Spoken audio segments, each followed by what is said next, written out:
Alrighty.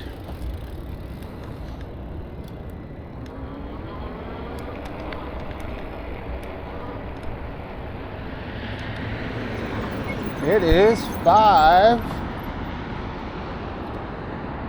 p.m. in the city of Orange. No, in the city of Irvine. We're in Irvine. And it does not look like I'm going to get across this street anytime soon at this rate. Let's see what we can do. All right, here we go. All right. Yeah, it is Wednesday.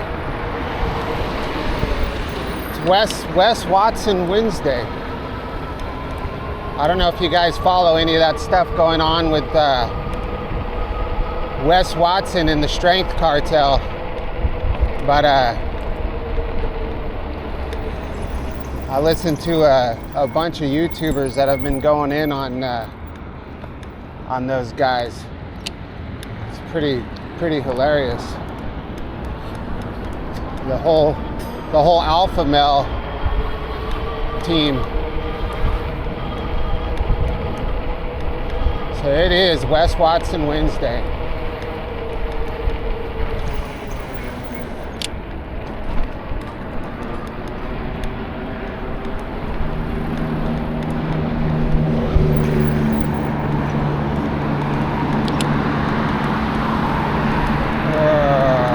No, we have pedestrians. So this street, in my defense, is way too I can't ride in this street, as you can see. So we'll just have to wait until they notice us. I wonder how far they're walking. I guess we can go 4-bying through here into the street, but I hesitate to do that. I don't want to get a flat tire. All right, we're good now. We're good.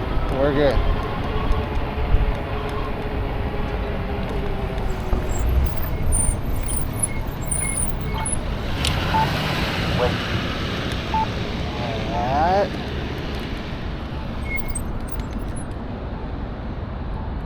So, we've got to be very careful in this situation here.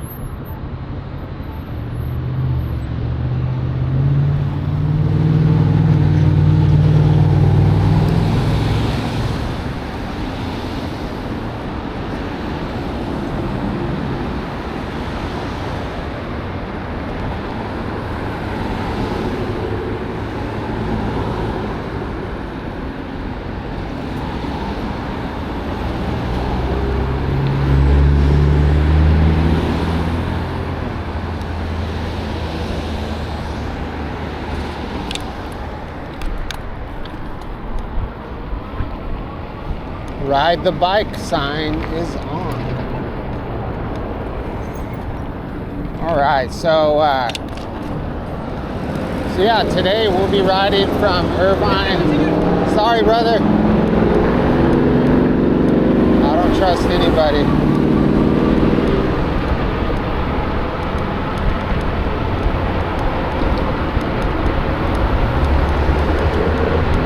So we got to ride from Irvine to Orange, and we're going to be going through, more than likely, through Santa Ana.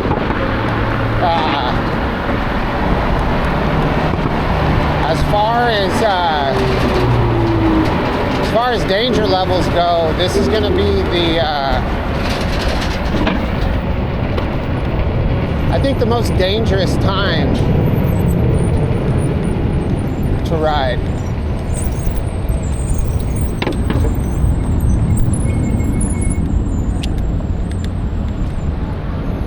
Skate across here, curve around that car,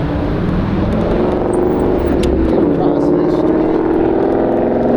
Alright, so we passed that level.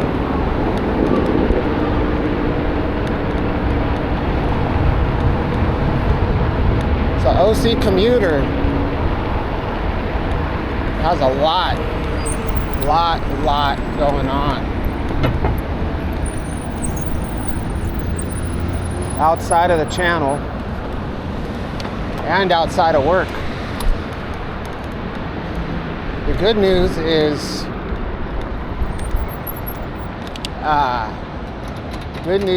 my family is healthy, and the good news is we have a lot of love at my house. That's the good news, and that's the most important thing. But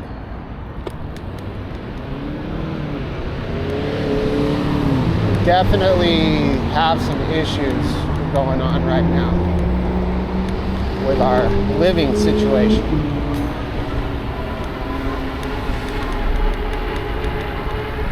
So I'm going to do my best to block that out while I ride to work and make these videos.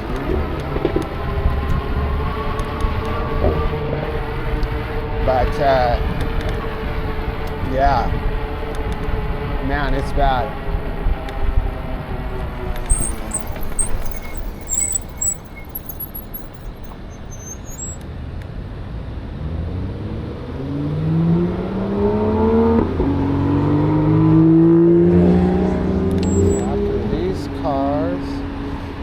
Cars go, I'm gonna go.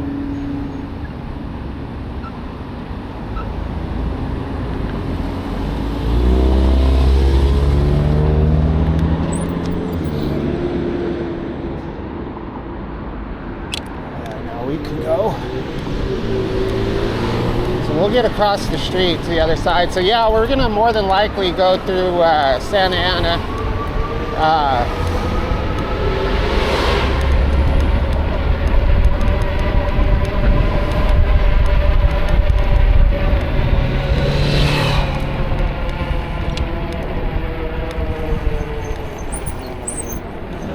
Like we can still go for a minute. We got a pedestrian.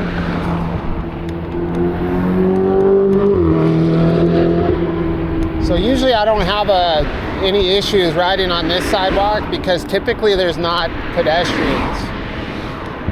But right now we're in a situation with a pedestrian. So I'm gonna do the right thing and yield. It's okay, buddy. It's all right, man. Have a good night, bud. But I yield to pedestrians because that's the rules.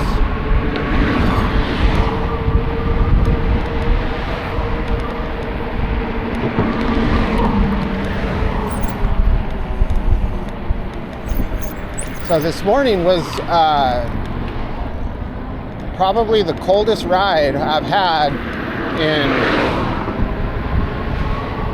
I don't want to say ever, but it seems like that. Like I can't remember another ride where I was so cold. And the crazy thing about it is, yeah, the temperature on the weather report didn't really reflect. It did reflect it. I think it said it was 49, but it felt like 40. So I knew as soon as I took off, like I kind of started out. I started out like going out through Gahalva Park, and then I was heading to 7-Eleven, and then headed out through Tustin on Yorba, and it was so freaking cold, man. For 12 miles of just enduring like this bone-chilling cold. Like my hands I had gloves on, but my hands were just, it was painful. It was literally painful. So I didn't really even talk the whole way. The only words I could get out was, I'm freezing. That was it. My face hurt. I had my hood on, my face covering on, and might as well just go. You already went across. I had my face covering on, but my face was just painfully frozen.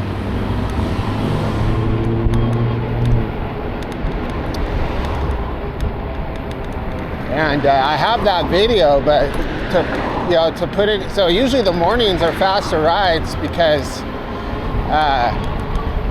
there's not as much traffic. It makes a difference. I know it sounds weird, I'm on a bike, but it does make a difference. In the morning, you can usually, it's usually 5 or 10 minutes faster. We'll make sure we're not going to get smacked out here. And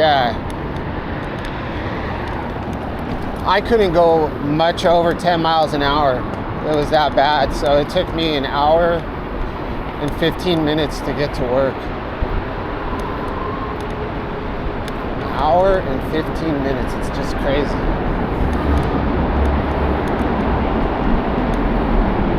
So somebody's been tearing apart this fence. I gotta watch out. The wire from the fence was pulled out right here, and it was pulled out onto the sidewalk the other day. Could you imagine going 20 miles an hour and getting your pedal hung up on that fence? It'd be a disaster.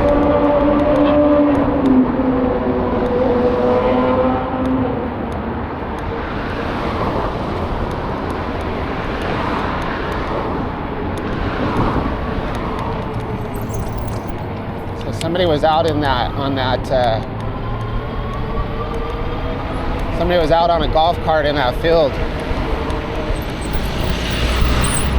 Oh my God, how are we gonna get across this? We need to get across. Hurry up, cars, hurry up, hurry up, hurry up, hurry up, and then we can jump out into the street. Go, go, go. Let's go.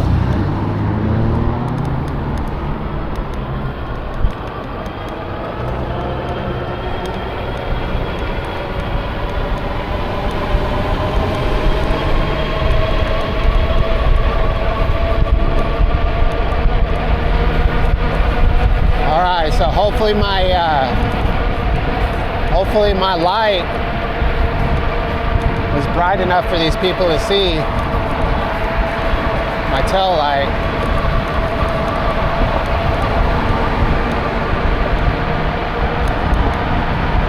Pretty dangerous. Got a car right on my bumper too. I'm sure they're gonna say something. Sorry you had to slow down.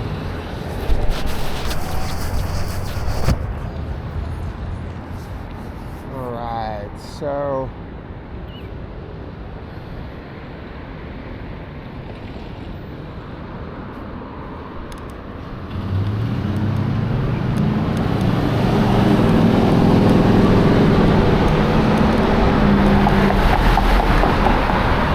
terrible, guys.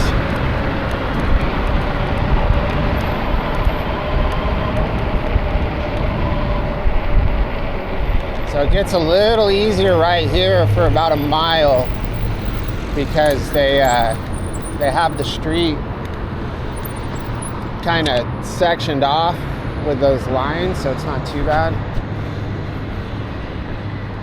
But yeah, if anybody ever wants to meet up and go on one of these rides with me, let me know.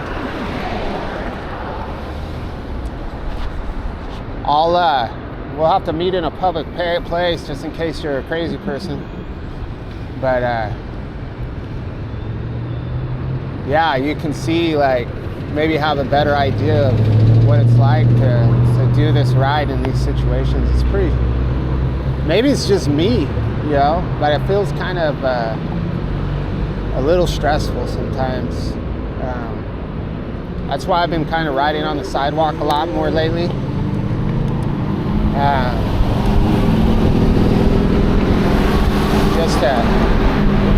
Just to keep those stress levels down a little bit.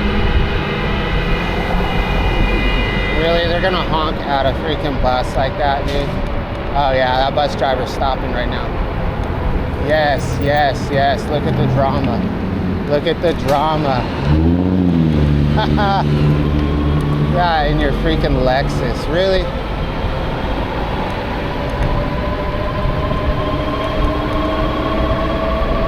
That bus did a slow motion brake check on that Lexus. That's hilarious.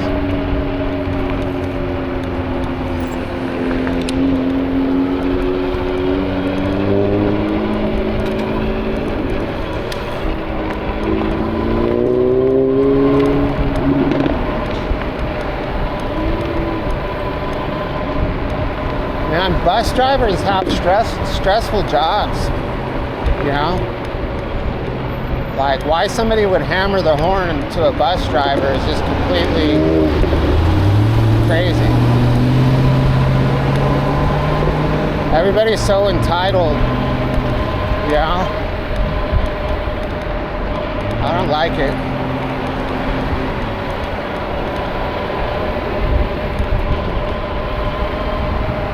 All right, so let's see what's going on behind us. We gotta move over one lane. We got a car coming behind us that's making a right. Nobody in the left lane, so this looks pretty safe. Make sure nobody's running any red lights in the intersection. We're gonna keep rocking. Oh, what do we got? Something in the road.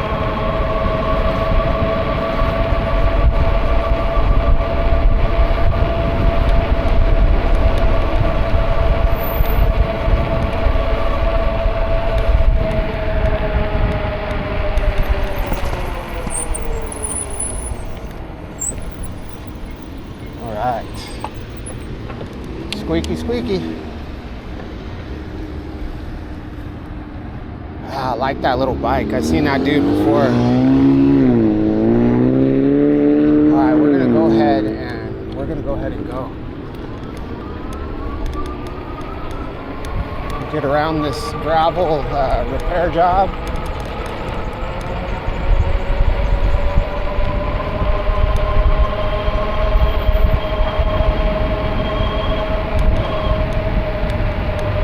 Alright, so we just got to keep our eye on cars, you know, pulling out, obviously. Like, a lot of people, when they pull out of these driveways, they don't even stop, especially if they know this section's clear. They won't even stop on the sidewalk. So I would say like 90% of the people don't stop before the sidewalk. Would be my estimate. And nobody stops behind the white line. Like back here. For me, I always stop behind the white line, and then if I don't see anybody and it's clear, I'll start kind of creeping out for sure. But I don't just blow past that, you know, into a crosswalk or into a sidewalk or anything. I try not to do that when I drive. Now on my bike, yeah, I do make my own rules on my bike, so I'm guilty of that. And I'd be the first one to tell you, you know. But it's a bike, you know. It's not a 3,000-pound killing machine, you know. A car is a weapon, you know. You come at a cop in a car, they're going to shoot you. So all right, so this section right here, I used to go ahead and ride in this lane, but I started just going on the sidewalk because there's no businesses right here. It's just a fence along this whole way, so I don't have to worry about people jumping out in front of me. You know, so that's why I do this right here. This lane's super narrow. You'll see when I cut in right here how much room I have. So I have probably 18 inches from the curb and 18 inches from the car. from my handlebar. So we're gonna go ahead and slow it down a little bit. We've got lots of cars parked right here. So we'll slow it down, go into sidewalk mode. And yeah, if there's not a break in traffic, then we're gonna just kind of continue this way until something opens up. You know, there's actually a really nice section up here where there's a lot of space to ride in the street, but they have those red curbs that are built out from the sidewalk that really make it difficult, because you'll have a lot of room and then those things jump out and force you into the lane.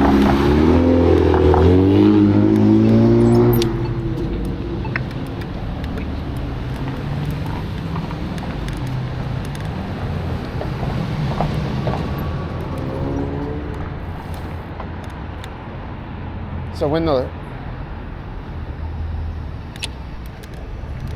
the light's red, it's a good opportunity to jump out into traffic. So, look at that guy. So see that guy? That's like the type of person that creates problems for other e-bikers. I don't know if you could see him, but he went into that lane and started like swerving all over like a crazy person. But he won't he won't last very long doing that, you know. It's just, all right, let's jump out here.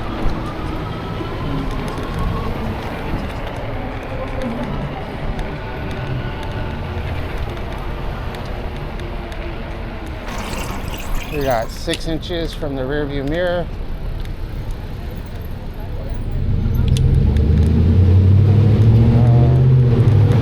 So yeah, my bike, if I could go 35, there'd be no issues at all. This would be a no problem. But with a bike this slow, it just presents a lot of problems.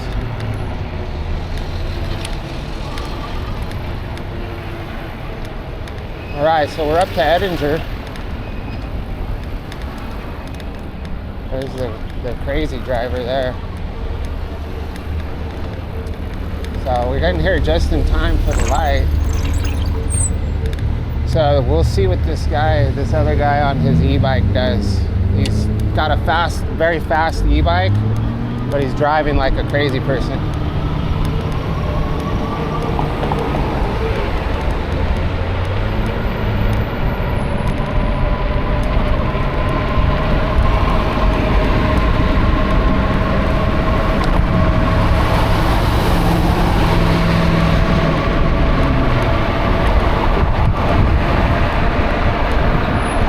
He's gonna end up passing me up, probably. I'm assuming his bike goes 35. See, these red curbs really mess it up.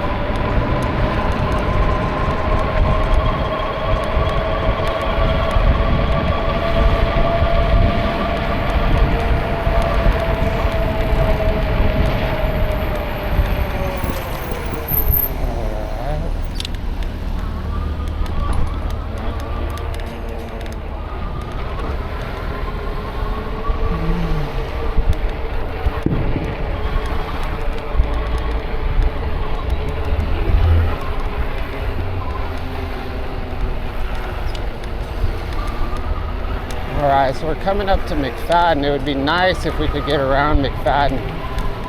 Or not around it, past it. We'll see.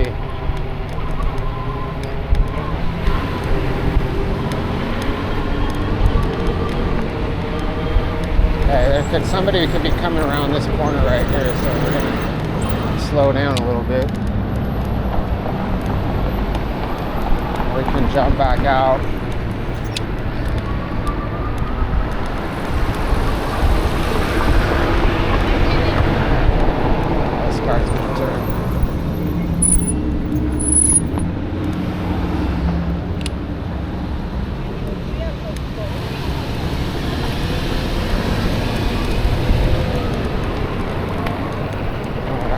got another stop. So this is a good opportunity to try to get ahead of traffic a little bit. So we're gonna take it. So we got 6 seconds before the light changes. And a slow bike. I just want to get past all these red curbs.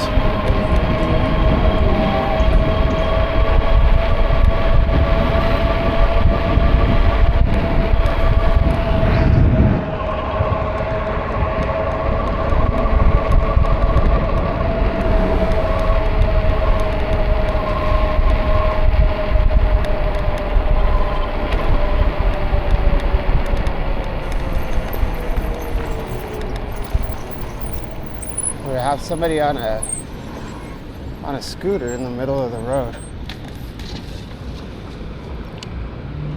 Not an electric scooter.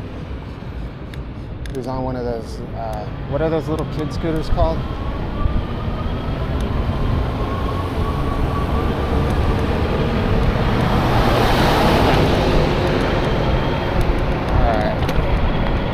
So I put these reflectors right here, so now I can't ride super close to these curbs.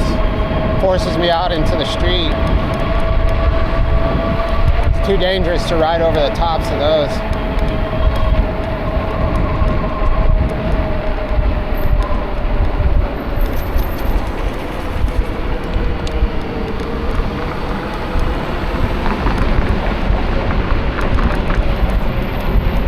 Does she see me? Yeah, she sees me.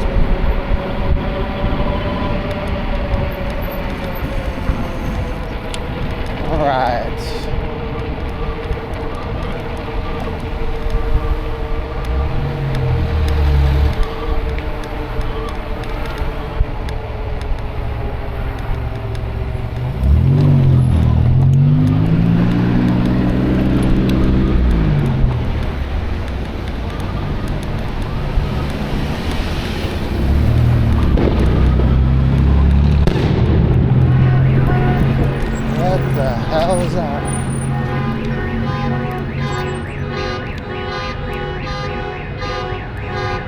See that? That cop's just sitting there. He's not doing anything.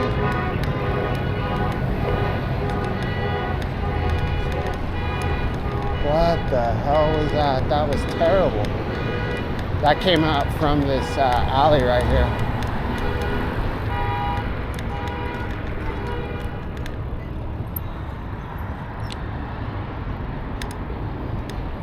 That came from this guy in the alley.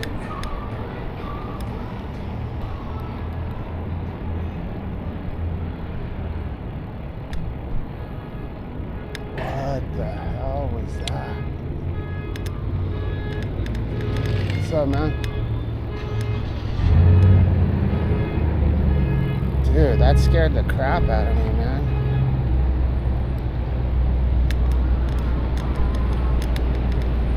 Dude, that cop didn't even flinch.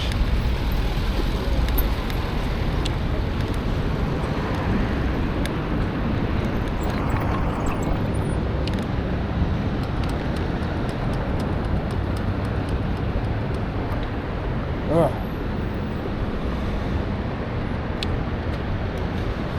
So I don't know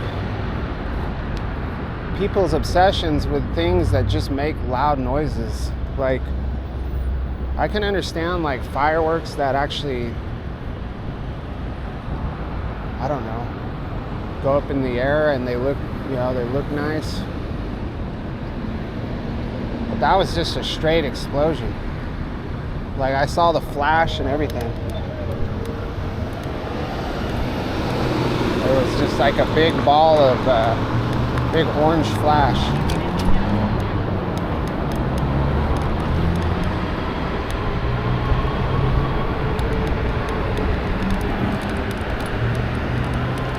All right, made me a little shaky.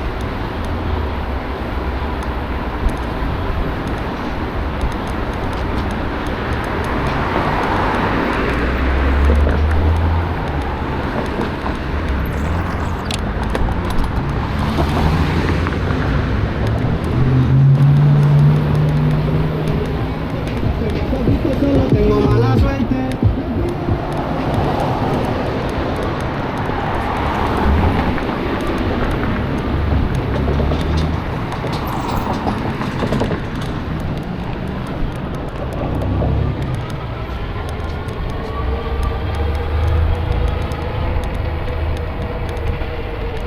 almost felt like the cop launched something in the air. I felt like the flash came right from him.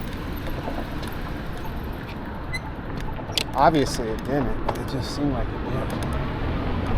Man, that scared the crap out of me.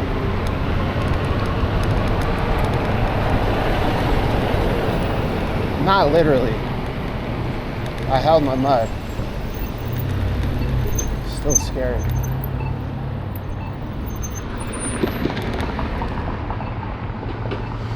All right, so we've got 7 miles down. We've been riding for 32 minutes.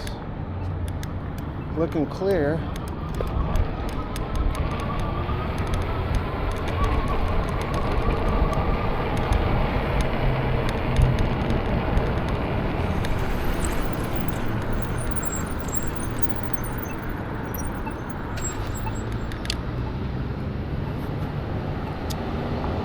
Which way is going to be fast? Really, this is the only way to go. Because then at least we can hit the Santiago Creek Trail and, you know, go fast.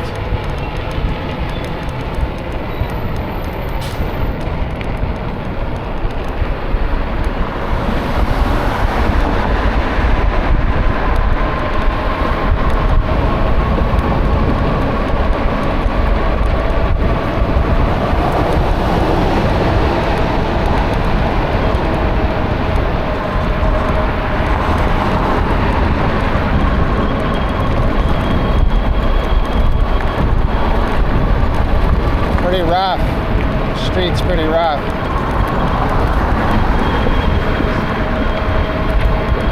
Hey, there's that guy on that scooter I used to see. I haven't seen him in a long time.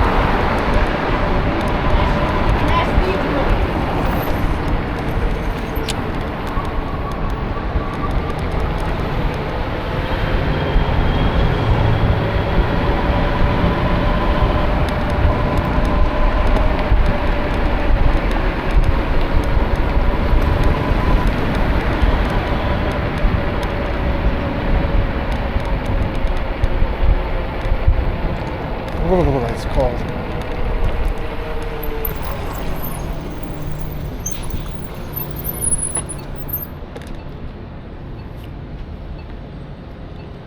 I'm still shaking from that explosion.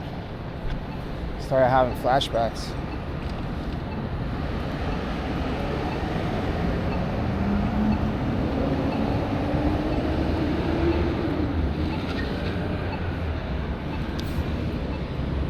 So I guess I can do, we can do a little story time with OC Commuter right now. So,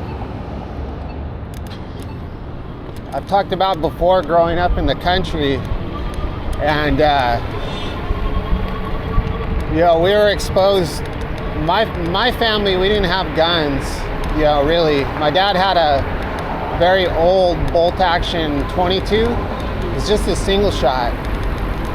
You know, just a regular old 22, nothing crazy. But, you know, I grew up with friends whose, you know, families all had guns, you know. Like all the kids I played with at school, their parents all had guns, you know, 22s, of course, and, you know, shotguns, 20 gauges, 12 gauges, my friend even had an over-under 16 gauge double barrel. And of course, the reason why everybody had guns is because everybody hunted. So out, you know, there's pheasant hunting, there's dove hunting, and things like that. And so yeah, I grew up around guns. I don't know how old I was when I first started shooting guns. And then at one point in my life, I wanted to get my own gun. And so I worked with my dad. My dad had a fiberglass business. So one summer, I was probably, I don't know how old I was. I would say I was probably 10. maybe 10. And out by my school, there was this welding shop called A&L Welding. And we would go in there sometimes, and they had a soda machine, and they had candy, they had ammunition, but they also had a gun case with guns in it for sale. Just like a regular gun case you would have at your house. And they had a Marlin 1022. And what I liked about the gun is it had a 20 round clip.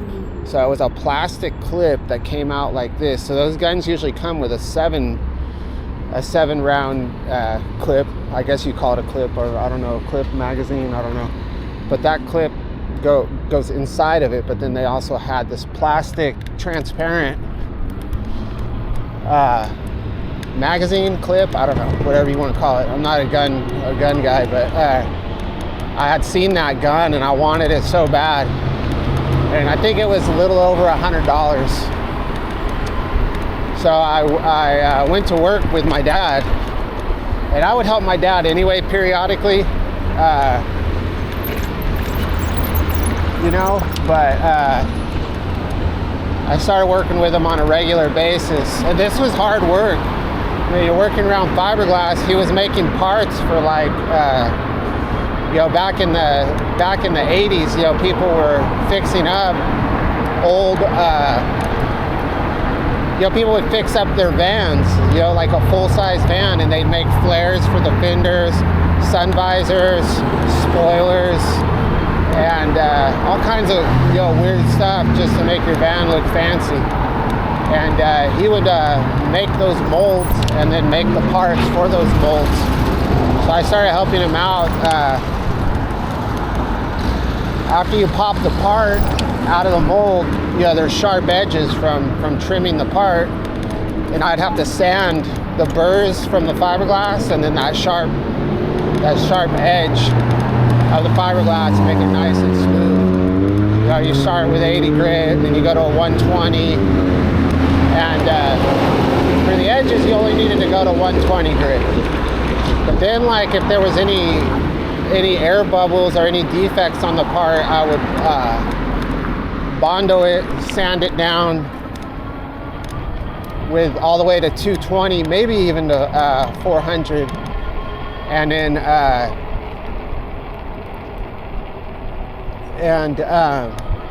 sand that down, and then hit it with some primer. Anyway, so I worked with him long enough to save up enough money to buy that gun. So I would go, we would walk around the orange groves and shoot at jackrabbits, and mostly just target shooting. I never really tried to kill jackrabbits. I can honestly say I've never shot a jackrabbit in my life. But we would go out there saying, yeah, we're going to go hunt jackrabbits. But mainly we were just going out shooting bottles and cans and things like that, whatever kind of targets we could come across. Anyway, so I had another friend of mine. He's the one with the over-under 16 gauge. His grandpa gave it to him. His dad worked in the forestry. His name was Justin. And we would go out up.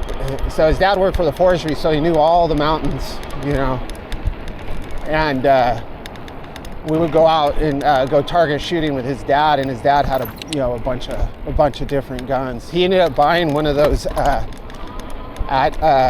Big Five. They used to sell those M1. I think they're called M1 carbine or something like that. M1 carbine. They're like I don't know if they were used in the Korean War or World War II. Like I said, I'm not a gun guy, but it was a massive gun. It was like a freaking cannon, and the bullets were huge. I don't remember what size of ammunition they took, but that ammunition would come in burlap and string. So you could buy these big ass bullets, and you could get this stuff from Big Five back then. So Anyway, so my friend Justin and I started getting into, explosives eventually. So what we did is, the first ones we started making, we would take, 22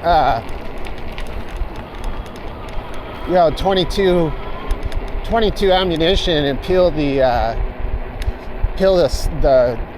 lead slug off of it and dump the gunpowder out. So we started out with that, which wasn't, I don't know if you've ever burnt, powder from a 22 shell, but it's like kind of like little gray flakes, So it wasn't really too effective, but we did end up, eventually we did end up getting a hold of smokeless rifle powder. We got a canister of it, and it would be a canister that would look like probably like, similar to a quart of oil, around that size. And we got our hands on a whole container of it from somebody that was reloading their own rifle shells. So we started making bombs with that. The first bombs that we made were really kind of harmless, and the way we would make them is we had already been through a model rocket phase. So we wouldn't use the little electrodes to launch model rockets. We would use, you could buy that,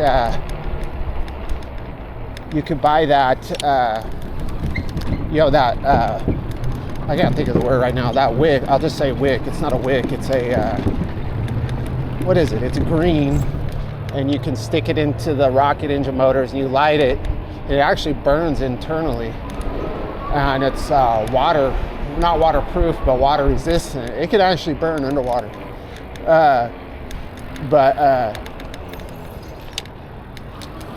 We would use that fuse. It's a fuse. All right, let's pause this story real quick. I'm getting a phone call. Oh my God, I'm cold. I don't want to stop and put a jacket on.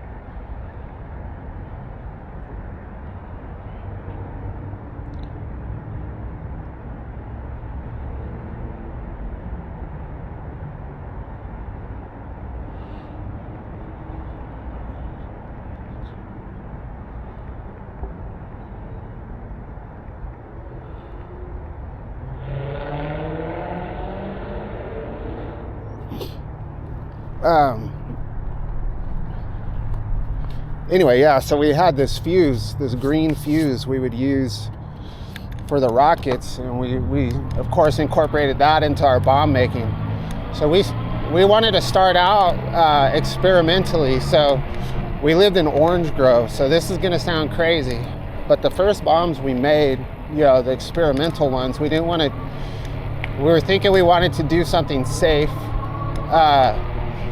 where we weren't going to get blown up with shrapnel right away.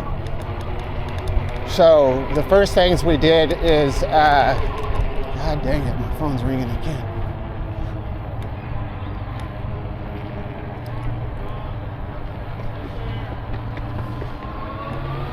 So we would hollow out oranges. So we would get green oranges, very small oranges, not small, but just small, like bigger than a golf ball. Maybe the size of a racquetball, and hollow those out. Just slice the top off, hollow those out, pop the stem hole out, hollow them out, and then just put random kinds of shrapnel in there, nothing dangerous. And then we would put the powder in the bottom, and then we'd stuff, let's just say we stuffed a bunch of toilet paper in there, just for something that's safe, right? And then we'd stick the fuse in there, and then we would just wrap it up with a lot of tape. and have this ball of tape and light that fuse and check it, and then it worked great. So the next level of bombs that we started making, so we also were into building models. So model airplanes, model jets, not the ones you fly, just regular model jets, and we would paint them, put decals on and all that. Well, somebody coming up out of those bushes. Well, the brand that made the paint is a brand called Testors, so Testors, and those are these little glass bottles of, so we had a bunch of these bottles from all the years of making models and painting models. So we're like, yo, this is perfect for making a bomb. So we would do the same thing, put the powder on the bottom, put our fuse in, put a hole in that lid, tighten the lid down, and then so naturally the first ones that we made just pop the cap off. It would explode, it would definitely explode, but it wouldn't explode the glass.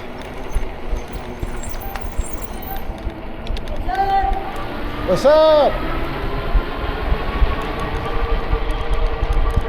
So, that lady was hammered. Bike coming. So,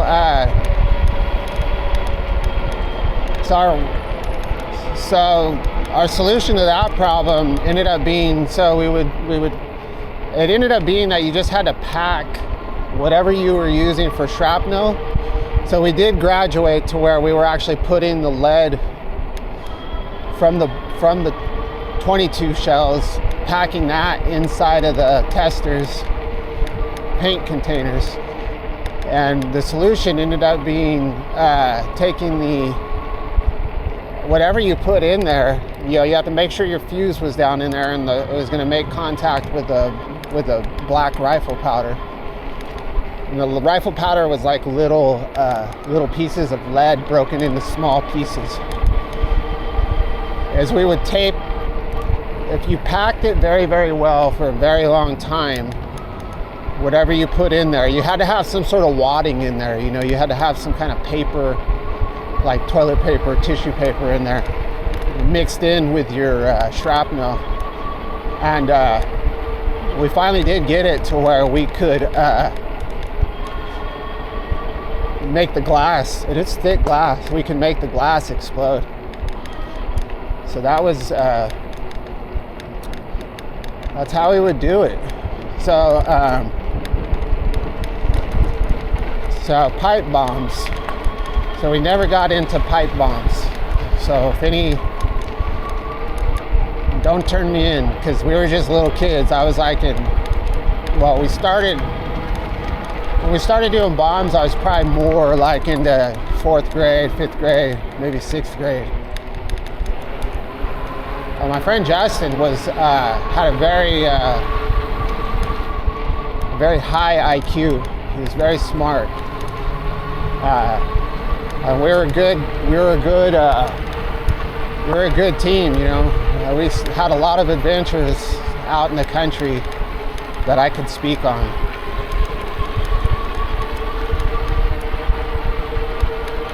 And so maybe I'll start a series of, call Me and Justin or something like that.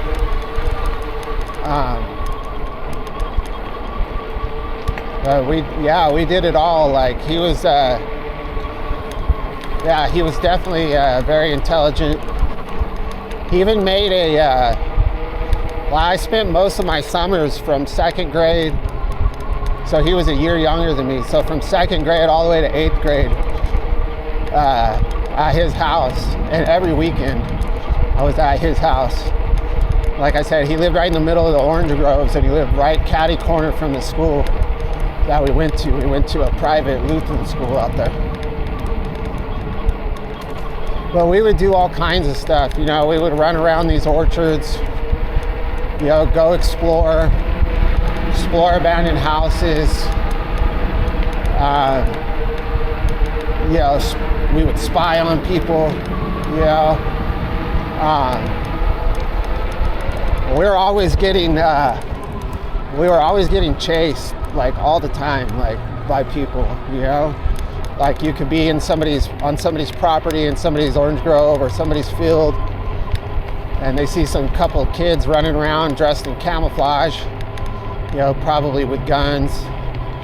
We wouldn't take like our real guns out like that, you know, but you know, they see us out there and wonder what we were doing, and they try to come talk to us. Of course, we would take off running, you know, so they would think something's up, so they would be chasing us, and they wouldn't even know why. I guess for trespassing. But God, dude, me and him, we got into all kinds of issues.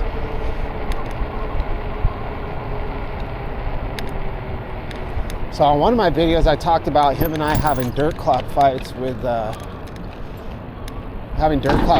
each other, and we made shields, like these wooden shields, to look like those discs from Tron.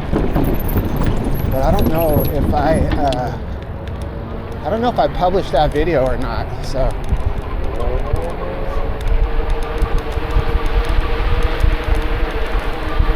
Alright, so it's been 53 minutes.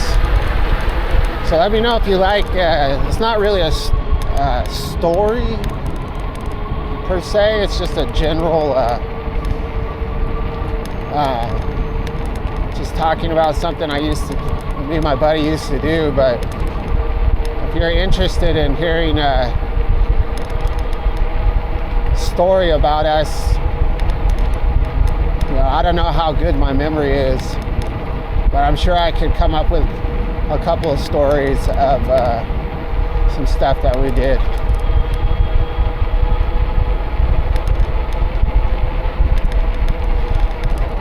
And then I'll tell you, when I'm done talking about those stories, I'll tell you what happened to Justin. His life took a very dramatic turn just recently, in 2023. I can say this much, he is still alive. He's alive, but he is not free, you know what I mean. Alright, well, thanks a lot for watching my video, and yeah, let me know what you think of the channel. Give me a little feedback if you like it, if you don't. If you don't want to hear me talk, whatever. We'll catch you on the next one.